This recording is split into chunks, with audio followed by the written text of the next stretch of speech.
আমি বলি নাই, আমার কর্মীরা বলেছে। আমি বললাম যে আপনার কর্মী যদি এরকম হয় তাহলে আপনার রাজনৈতিক শিষ্টাচারও তো এর বেশি ভালো না। তখন উনি আমার হাত চেপে ধরে বললেন, আসলে আমাদের কর্মীদেরকে বুঝাইয়া পারি না।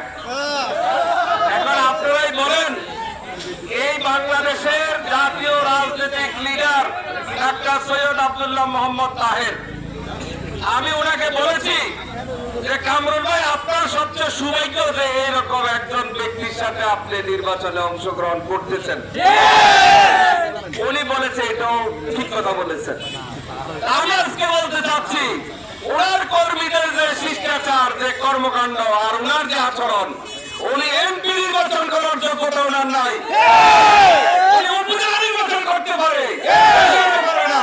আমরা আশা করবো আগামীতে নির্বাচন এবং কার্যক্রমের শিষ্টাচারের পরিচয় দিয়ে রাজনীতিতে আপনি আসুন, অন্যথায় আপনাকে এই দেশের মানুষ মুখ থুবড়ে প্রত্যাখ্যান করবে। ধন্যবাদ সবাইকে।